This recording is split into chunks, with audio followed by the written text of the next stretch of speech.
Already.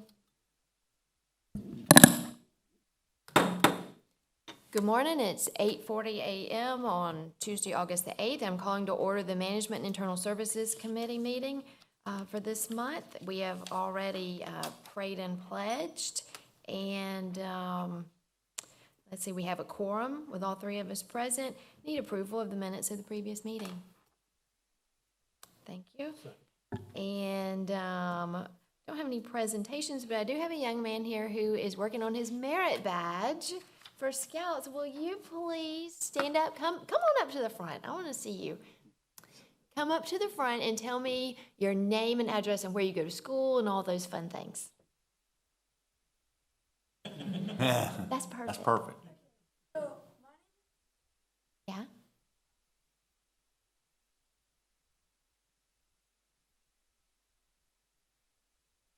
Address.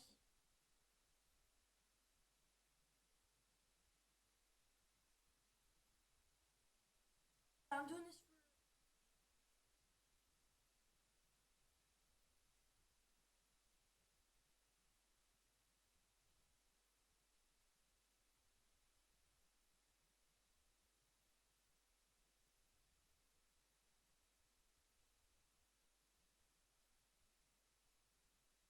I love it. Well, you know what? We record these meetings and you are on public record as speaking at a commission meeting. How about that? You should get an extra badge for that. Absolutely. How about that? Good job. Thank you for being with us. Thank you. And let me know when you want a job. That was awesome. I'm so impressed. Oh my goodness. Mom, you did a great job. Okay, let's see. That's going to be hard to beat. We have nothing on the consent agenda. Let's move directly into debate. Public Facilities Authority. Thank you, Madam Chair. First item for your consideration is the Public Facilities Authority Board appointees. As you know, the governor signed the bill to create the Columbia County Public Facilities Authority. This gives us the ability to do specific projects and be able to issue very specific revenue bonds. It can be used by the county, the school board, and the cities. The cities have expressed, at least one of the cities has already expressed an interest in using the Public Facilities Authority. So we have the appointment list for you.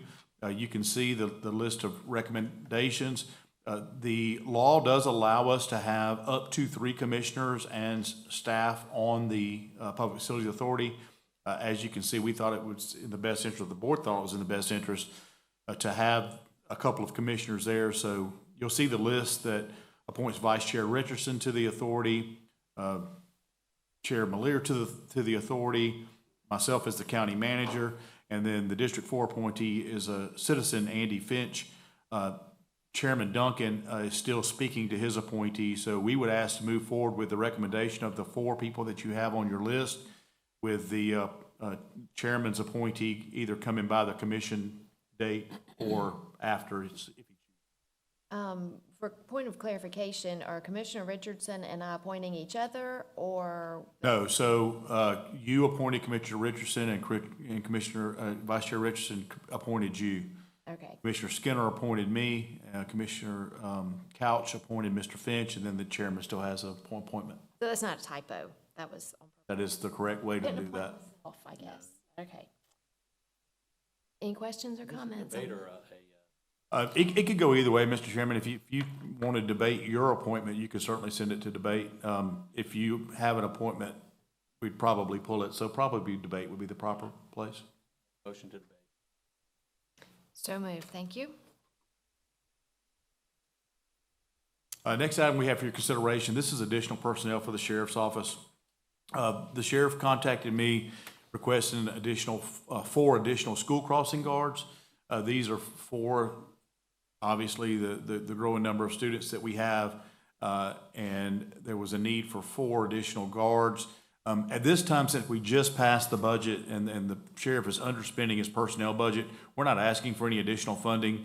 We do think the funding will cost about $28,000. We think he can afford that in his current budget now. So what we're asking for here is, and recommending, is the approval of the additional 4 positions for the sheriff's office for school crossing guards. Find enough people to do this job? So far, he's been able to staff all of those positions. Saw a bunch in the email out of the hired, I think. Yeah, he's found. As a matter of fact, these positions You are authorizing the positions today, but with school starting, he did move forward with trying to get these people hired. And I felt comfortable with him being a constitutional officer, of his ability to do that. Obviously, if the commission has an issue with the positions, then we would have to go back and fix that. So moved. That's an interesting position because it's not a lot of hours. You know, somebody has to dress up, show up, stand there, get, you know, probably. Couple hours in the morning, couple hours in the afternoon. So it probably takes more effort and energy to get there than it does during those times. But they're very important because we do have some school zones that have, you know, traffic issues. A lot of folks want to drive their kids to school rather than put them on the bus, and a lot of cars going in and out of schools, and kids walking too. So those are important positions. Thank you for bringing that to us. Next item. Next item we have for you is the ACCG Workers' Comp Safety Incentive Discount for 2024. We've participated in this for many years and received over $700,000 in premium dividends, an average of $29,802 per year. Our HR has worked through this, and we are ready to submit our application. So staff recommends approval for the chairman to sign the safety discount verification form for the county to receive the incentive program discount. Second. And how much was the discount last year? It's usually in the $29,000. I think it might not have been as much last year. Was it that much last year, Joe? A little lower than that. So About the same thing. All right. So move next. next item we have for your consideration is a proclamation recognizing India Day on August the 26th, 2023. So you can see the background here. It's a celebration of the 77th Indian Independence Day. And they're doing that at the Columbia County Performing Arts Center. They did reach out to the Board of Commissioners asking for a proclamation to promote the spirit and unity within the diversity of our community. Staff recommends the approval of the attached proclamation to be presented at August 15th, 2023 commission meeting. Move to consent. So moved. Thank you. Next. Oh, purchasing vehicles. Doug, you ready? Here we go. Here we go. Yes, I have for you quite a few vehicles and equipment to be purchased. Some of this is actually playing catch-up. As you all know, we have struggled finding vehicles in the past couple of years. The days of being able to bid vehicles is pretty much gone right now. If we can find one on the lot, we try to snatch it up if we can. You know, we bring it to you so that we can purchase it. So that's what most of these are. They're either state contract or ones that we have actually found on a lot that we have received quotes for. They are all under budget, believe it or not, at this time. So I've tried to organize this to show you their funding source. The top ones are from the Fleet Fund. There are, the Sheriff's Office is purchasing 14 replacement Dodge Chargers. That is through the state contract with Aikens Chrysler. It is under budget. Roads and Bridges needs a replacement sweeper. That again is state contract with Environment Products Group. The only new purchases through the Fleet Fund are the 3 Grasshopper mowers for Roads and Bridges. They were also getting 3 replacement mowers. All of these are state contract from Marge Manufacturing Incorporated. And then finally, Parks and Rec needs 2 transit vans. These are through a quote from Murray Ford Kingsland. Those are all from the Fleet Fund. Then we have a couple from Risk Management. We have a couple of vehicles that were totaled, one from the Sheriff's Office and one from the Stormwater Department, so we need to replace both of those. The Sheriff's Office will come from Thompson Motor Center, Stormwater's vehicle from Jackie Jones. Then we have one for Water Utility. It's a replacement truck, again, under budget. We got a quote from Jackie Jones to purchase that one. And then finally, the Stormwater Utility needs a new excavator. Again, that one's under budget, state contract with Border Equipment. So staff recommends purchasing these 27 vehicles and equipment. The total cost is $1,393,263.34 from the places as presented, vendors as presented. Sweeper's a replacement. How old is the one we're replacing? Pretty old.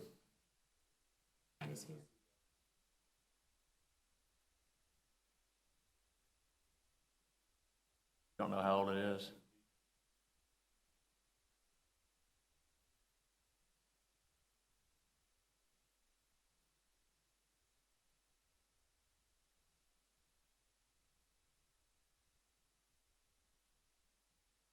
Why does the Park and Rec need two vans? I know we're replacing. You'll come on up. Um, These are replacements. Yeah, I always like to know how old they are. We're gonna surplus the other ones, or You'll have to forgive me, I didn't get a merit badge from Boy Scouts, so. we'll work one up for you. Yeah, that'll work. The two vans are replacing two older Sprinter vans. Those are 2008 models. I know that because they're impossible to find parts for. We've patched and pieced those vans together. We actually submitted replacing one 2 years ago, went through the entire process, issued the purchase order. About 45 days after Ford received the purchase order, we've received an email that they would not build our van. So that purchase order went by the wayside. We could not order one last year. Here we are with two vans that are in the shop more than they are transporting seniors. So we were lucky enough to find two that were ordered for a airport, that the airport backed out, either lost funding or found something else. Just kind of as an example on the vans, I just went down Auto Trader, every new van available, and every new van that we found, one place we called, I was the 30th caller since the van had hit the internet at 8 o'clock that morning, and the van was actually already sold. It should not even have been on the internet. So just the fact that we found them, but it is 2008 Sprinter vans that they're replacing. You answered my question on the 8, that makes sense. Yeah. And I'll just add, we used to get government concessions from these vendors.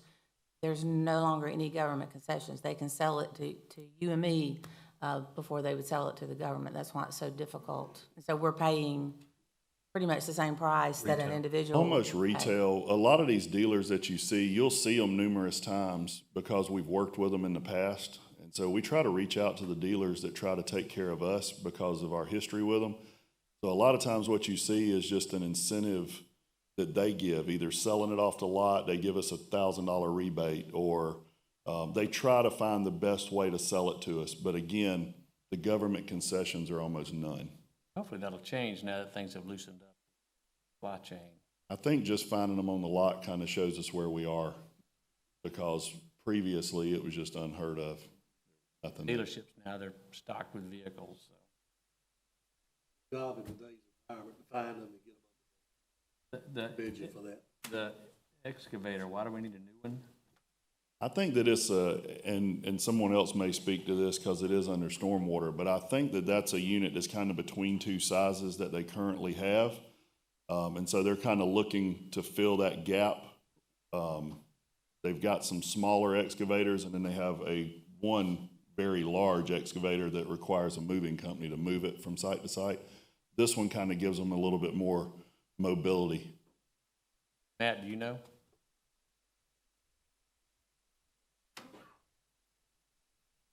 We all know. We'll let Kyle tell you why. Yeah, Nick hit the nail on the head. It's basically we have a really big excavator that we can't get in between houses.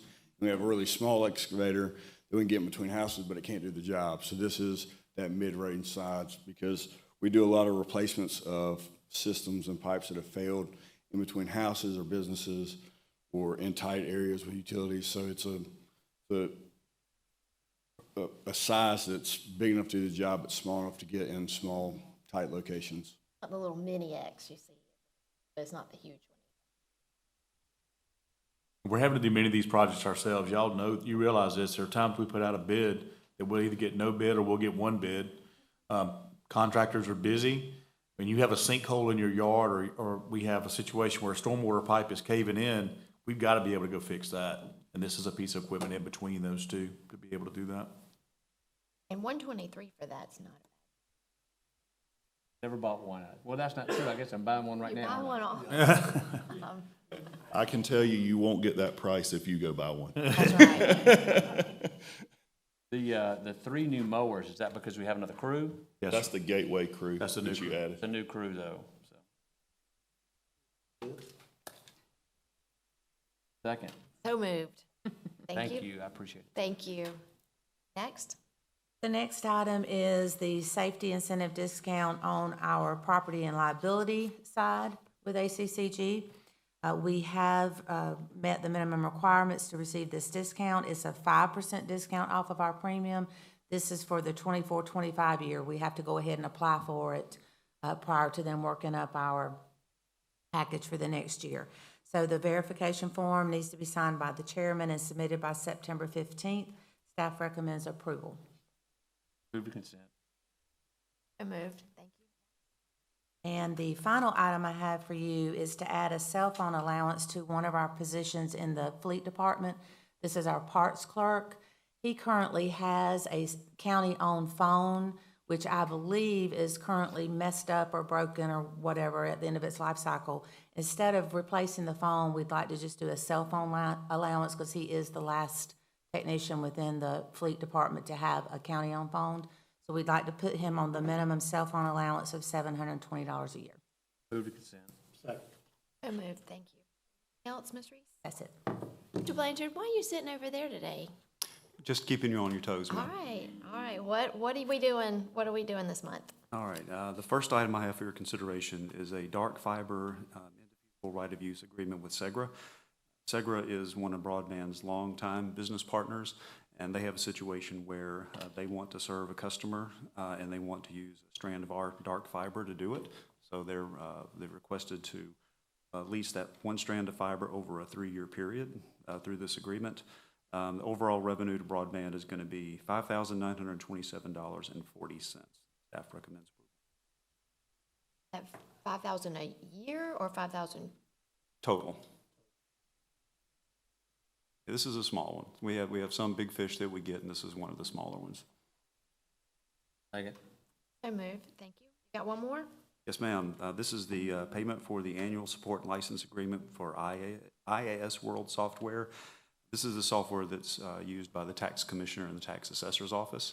And this is simply the annual maintenance fee that we have to pay to them.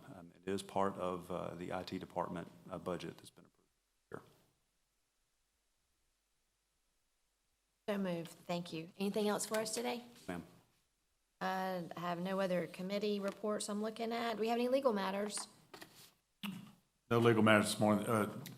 Our county attorney is actually in a bond hearing next door at the Justice Center. Good. Moving into staff reports, we have some personnel savings. Yeah, first item, just for your information, is personnel savings. You could just see that we're just barely into this. But the total amount of the general fund is a little over $94,000, and then the elected officials additional $18,000. We do have the information here on our turnover rate. You will see that our turnover rates are a little bit higher than normal. And I've got some ideas about what we might be able to do with some of that, but we'll save that for another time. Unless you have any questions. No, sir. Having none, let's move into the internal services staff report. The first report I have for you is the year-to-date budget report. This is for the first month of the new fiscal year. We should be operating around 8.3%, and I have listed some of our major funds on the rec sheet for your information. Everyone is operating as should be. Questions on that one? On into SPOS. Yes, the next item is the sales tax update. The amount we received in June was just over $2.9 million, and our annualized percentage increase is reducing each month. It's now at 3.69%. A good number. One more report. Yes, the investment report, just for your information. Just for your information, we did get the number back. That sweeper, Mr. Chairman, is of 2014, so it'll be 10 years old this year. Or next year, it'll be 10 years. On surplus that other one or keep it? Yes, sir. I think we're ready to let somebody else have that one. Smart move.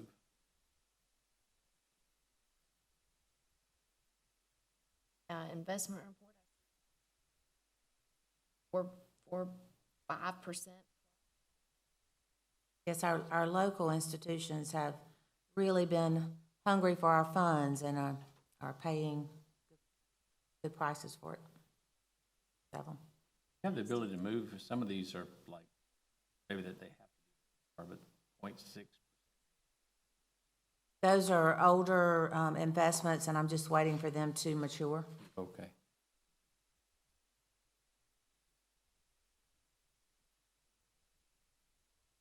All right, having no questions. I don't have any other staff reports. Is there any commissioner or public comment? None. I have no executive session items, so we will adjourn and reconvene in just a couple of minutes. Thank you.